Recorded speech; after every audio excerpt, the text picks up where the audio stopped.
ప్రభువును రక్షకుడు అయిన యేసుక్రీస్తు ప్రభువారి పరిశుద్ధమైన నామంలో ఈ ఉదయకాల వాక్య ధ్యానంలో వీక్షిస్తున్న విశ్వాసులకు, సంఘమునకు, సేవకులకు, సకల పరిశుద్ధులకు దేవుని కృపయు, దేవుని సమాధానము, ఆయన మందిరంలో దీవెన మీకును మీ కుటుంబములకు కలుగునుగాక.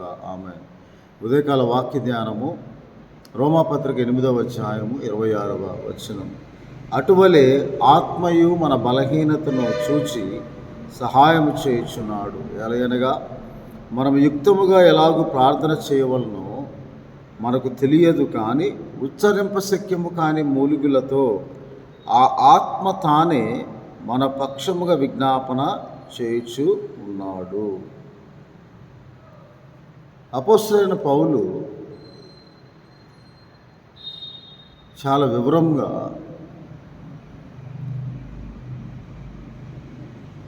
మనము ఎలాగూ ప్రార్థన చేయాలో,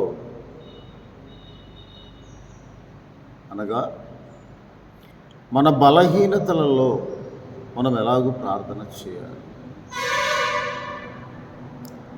ఎందుకనగా ప్రతిదినము మనం బలహీనులమే. శరీరము బలహీనము, శరీర సంబంధమైన ఆలోచనలను బట్టి మనం బలహీనులుగానే ఉంటున్నాం. కానీ ఆత్మను సిద్ధపరచుకోవటానికి, మన బలహీనతలలో మనం బలపరచడానికి మనకు పరిశుద్ధాత్మ సహాయం అవసరం.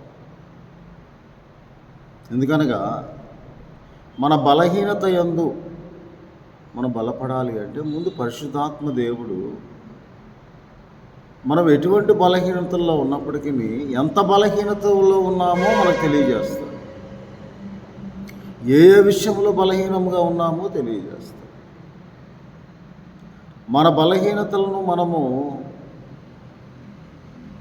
తలంచుకోకుండా మనం ప్రార్థన చేస్తాం. మన విశ్వాసము లోపము ఒక బలహీనత, శరీరాశ ఒక బలహీనత, నేత్రాశ ఒక బలహీనత, జీవపుడము ఒక బలహీనత. వీటన్నిటి కొన్నిసార్లు మనం మర్చిపోతూ బలహీనులుగానే ఉంటాం. కానీ ఏ విషయంలో మనం బలహీనంగా ఉన్నామో, ఎంత బలహీనంగా ఉన్నామో మరి ఎక్కువ తెలియజేసే సహాయము పరిశుద్ధాత్మ దేవుడు మనకు అనుగ్రహిస్తాడు. అందుకే పరిశుద్ధాత్మకు నిలయముగా మన హృదయం ఉండాలి. అందుకే పరిశుద్ధాత్మ దేవుడిని పరలోకమునకు ఆరోహణమైన తర్వాత ఆయన నామములో యేసుక్రీస్తు ప్రభువారు యోహాను సువార్తలో నా నామమున తండ్రి దేని గురించి అయితే వాగ్దానం చేశాడో ఆ వాగ్దానము, నా నామమున సత్యస్వరూపేగు ఆత్మను ఆయన పంపునట్లు నేను ఆయన్ను వేడుకుంటూ ఉన్నాను అని దేవుని వాక్యంలో రాయబడి ఉన్నది. అందువల్ల యోహాను సువార్తలో యేసుక్రీస్తు ప్రభువారు తండ్రి పరలోకము నుండి పరిశుద్ధాత్మను పంపునట్లుగా నేను నా యందు విశ్వాసంచబో వారు పొందబో ఆత్మ అని యోహాను సువార్త 7వ అధ్యాయము 39వ వచనంలో తన యందు విశ్వాసం ఉంచబోవారు పొందబోవు ఆత్మ, వాటినే కడుపులో నుండి జీవజలం నదులు పారునని బిగ్గరగా చెప్పాను. ఆయన తన యందు విశ్వాసం ఉంచబోవారు పొందబో ఆత్మను గురించి, ఆ ఆత్మ యేసుక్రీస్తు ద్వారా ఈ లోకంలోనికి మన యందు నివసించటానికి, మనతో కూడా ఉండటానికి యోహాను సువార్తలో ఇలాగ దేవుని వాక్యంలో రాయబడి ఉన్నది. 14వ అధ్యాయము 16వ వచనం. నేను తండ్రిని వేడుకుంటాను మీ పక్షముగా, మీ బలహీనతలో బలపరచడానికి, మీ పక్షంగా భూలోకంలో నుండి మీరు ఎలాగ యుక్తంగా ప్రార్థన చేయాలో, మీ బలహీనతలు ఏమిటో మీకు తెలియచేయటానికి, మీరు బలహీనలై ఉండగా మిమ్మల్ని ఆత్మలో బలపరచబడటానికి, ఎంత బలహీనముగా ఉన్నారో మీకు తెలియచేయటానికి, విశ్వాస విషయంలో మీరు ఎంత బలహీనంగా ఉన్నారు, ఆత్మీయ జీవితంలో మీరు ఎంత బలహీనంగా ఉన్నారు, అనుదిన ధ్యానంలో మీరు ఎంత బలహీనంగా ఉన్నారు, దేవుని మందిరానికి రావటంలో మీరు ఎంత బలహీనంగా ఉన్నారు, దేవుని ఆరాధించట్లో ఎంత బలహీనతగా ఉన్నారు, పారంపర్యాచారముగా మనం ఆరాధిస్తున్నామా, ఆత్మతో సత్యంతో యథార్థంగా ఆరాధిస్తున్నామా అని మనకు తెలియచేయువాడే పరిశుద్ధాత్మ దేవుడు. అందువలన ఆదరణకర్త అనగా ఎల్లప్పుడూ మీ యొద్ద ఉండుటకే 16వ వచనం 14వ అధ్యాయం యోహాను సువార్తలో సత్యస్వరూపియగు ఆత్మను మీకు అనుగ్రహించిన ఆదరణకర్తగా, లోకం ఆయన చూడదు, ఆయన ఎరుగదు కనుక ఆయన పొందనేరదు, మీరు ఆయన ఎరుగుదురు, ఆయన మీతో కూడా నివసించును, ఆయన మీలో ఉండును. ఎవరి పరిశుద్ధాత్మ? 25 వచ్చి నేను మీ యొద్ద ఉండగానే ఈ మాటలు మీతో చెప్పుచున్నాను. ఆదరణకర్త అనగా తండ్రి నా నామమున పంపబోవు పరిశుద్ధాత్మ సమస్తమును మీకు బోధిస్తాడు. ఇదిగో నీవు పలానా విషయంలో బలహీనముగా ఉన్నావు. ఎప్పుడైతే పరిశుద్ధాత్మను మనం ఆహ్వానిస్తామో, పరిశుద్ధాత్మను మనం అంగీకరిస్తామో, పరిశుద్ధాత్మకు నివాస స్థలం మన హృదయమును మనం సిద్ధపరచుకుంటాము, పరిశుద్ధాత్మ మనలో ప్రవేశించి మనకు బోధిస్తాడు. మనం ఏ విషయంలో తప్పిపోతూ ఉన్నాము, ఏ విషయంలో మనం విశ్వాసంలో లోపంగా ఉన్నాం, ఎందుకు మనకు ఈ శ్రమలు, శోధనలు, వేదనలు కలుగుతున్నాయి. ఒకసారి దేవుని నమ్ముకున్న తర్వాత మనం తొట్టిల్లిపోతూ ఉన్నామో, ఏ విషయంలో తొట్టిల్లిపోతున్నాము, ఏ విషయంలో తప్పిపోతూ ఉన్నాము.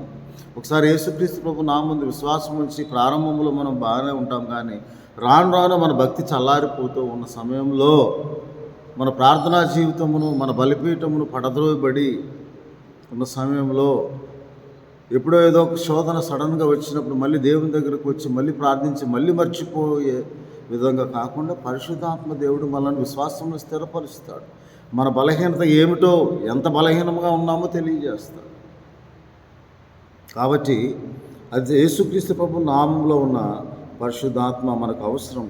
అలాగే 15వ అధ్యాయం 26వ వచనం, తండ్రి యొద్ద నుండి మీ యొద్దకు నేను పంపబో వాదనకర్త అనగా తండ్రి యొద్ద నుండి బయలుదేరు సత్యస్వరూపియగు ఆత్మ వచ్చినప్పుడు ఆయన నన్ను గూర్చి సాక్ష్యం ఇచ్చును. ఆ సత్యస్వరూపమైన ఆత్మ ఏం చేస్తాడంటే మేము సర్వసత్యంలోకి నడిపిస్తాడు. సత్యం అనగా ఏమిటో మన పక్షంగా విజ్ఞాపనం చేస్తాడు. అందుకే రోమాపత్రిక 8వ అధ్యాయంలో యేసుక్రీస్తు ప్రభువును గూర్చిన ఆ వాక్యము మన బలహీనతలను చూచి ఆయన సహాయం చేస్తూ 27వ వచనంలో, మరి హృదయములను పరిశోధించేవాడు ఆత్మ యొక్క మనసు ఏదో ఎరుగును, ఎలా అనగా ఆయన దేవుని చిత్త ప్రకారం ఎవరి కొరకు విజ్ఞాపన చేస్తాడంటే పరిశుద్ధుల కొరకు విజ్ఞాపన చేస్తాడని. ఆయన ఎవరో కాదు, మన కొరకు విజ్ఞాపన చేయవాడు, మన కొరకు, మనందరి కొరకు తాను అర్పించుకున్న యేసు క్రీస్తే తండ్రి కృపాశ్రం ఉన్నవాడు, మన కొరకు విజ్ఞాపన చేయవాడు కూడా ఆయన. 34వ వచనం ప్రస్తుతం నీ కొరకు, నా కొరకు 1 యోహాను పత్రిక 2వ అధ్యాయం, ఉత్తరవాది తండ్రి దగ్గర మనకున్నాడు. ఈ లోకంలో అపవాది మోపు ప్రతి నిందను మన మీద ఆయన భక్తులైన వారికి, ఆయన పరిశుద్ధుల మీద నింద మోపువాడైన అపవాది మోపు నిందలను బట్టి ఆయన మన పక్షంగా విజ్ఞాపించు. మనం అనుదినం తప్పిపోతున్నాం, అనుదినం బలహీనంగా ఉంటూ, మన బలహీనతను బట్టి మనకు సహాయం చేయొచ్చు. మన పక్షముగా మనలో ఉండి మనలో నివసించి ఆయన ఉచ్చరింపశక్యం కాని మూలుగులతో మన పక్షముగా విజ్ఞాపన చేస్తూ మనం ఎలాగూ ప్రార్థించాలో, యుక్తముగా ఎలాగూ ప్రార్థన చేయాలో, ఏ విషయం గురించి మనం ప్రార్థన చేయాలో, తండ్రి మనకు ఏది సిద్ధపరిచాడో దాన్ని మనకు తెలియచేయడానికి 1 కొరింథీయులకు రాసిన పత్రిక 2వ అధ్యాయంలో ఇలాగ దేవుని వాక్కు, దేవుడు తను ప్రేమించే వారికి ఏవి సిద్ధపరచనో, ఏవి కంటికి కనపడలేదో, ఏవి చెవికి వినపడలేదు, ఏది హృదయంలోకి గోచరం కాలేదో 9వ వచనం 10వ వచనంలో మనకైతే దేవుడు వాటిని తన ఆత్మ వలన బయలుపరిచి ఉన్నాడు. మనము లౌకికాత్మ కాక దేవుని వలన అనుగ్రహించి పరిశుద్ధాత్మను పొందుకోవటానికి ఆయన యేసుక్రీస్తు ప్రభు నామమందు విశ్వాసం ఉంచి ఆయన పనపక్షంగా ఉచ్చరింపశక్యం కాని మూలుగులతో మన లోపం సవరించి హెబ్రీయులకు రాసిన పత్రిక మనం ఏ విషయంలో తప్పిపోతూ ఉన్నామో 3వ అధ్యాయంలో హెబ్రీ పత్రికలో ఇలాగ దేవుని వాక్యంలో రాయబడింది. కాబట్టి మనము అలాగూ 2వ కొరింథీ పత్రిక 13వ అధ్యాయం 5వ వచనం, మనము విశ్వాస భ్రష్టులై ఉన్నాము, విశ్వాసంలో ఉన్నాము, మనం పరీక్షించి పరిశోధించుకొని చూసుకోవాలి. దానికి పరిశుద్ధాత్మ సహాయం అవసరం. కాబట్టి హెబ్రీయులకు రాసిన పత్రిక 3వ అధ్యాయం 12, సహోదరులారా, జీవం గల దేవుని విడిచిపోవున్నట్టు విశ్వాసం లేని హృదయం మీలో ఎవరికైనా ఉందేమో, ఒకవేళ జాగ్రత్తగా చూచుకున్నది. ఎందుకనగా ఆ విశ్వాసములో మనం ఎంత బలహీనంగా ఉన్నాము, ఏ విషయంలో మనం బలహీనులుగా ఉన్నామో మనకు తెలియజేయవాడు పరిశుద్ధాత్మ. ఏది దేవుడు సిద్ధపరిచాడో దాన్ని పొందుకోవడానికి గల ఆత్మబలము మనకు అనుగ్రహించడానికి పరిశుద్ధాత్మ దేవుడి సహాయం అవసరం. కాబట్టి ఈ లోకంలో మనం జీవించినంతకాలము శరీరంలో బలహీనులమే. ఆ బలహీనతలు నేను ఎప్పుడు బలహీనప్పుడు బలవంతుడిగా నీవు మారటానికి పరిశుద్ధాత్మ దేవుని సహాయం నీకు అవసరం. ఆయన పక్షంగా ఆయన మన పక్షంగా విలాపన చేయి దేవుడై ఉన్నాడని నీవు గ్రహించి గమనించి ప్రార్థించి దేవుని పొందుకోవాలని ఉదయకాల సమయ దేవుడు మనతో మాట కృపను, ఇటు పరిశుద్ధాత్మ దేవుని సహాయమును మీలో ఉండి మీతో కూడా ఉండి మిమ్మలను సిద్ధపరచు పరిశుద్ధాత్మ దేవుడు మీకు సహాయం దయచేయను గాక.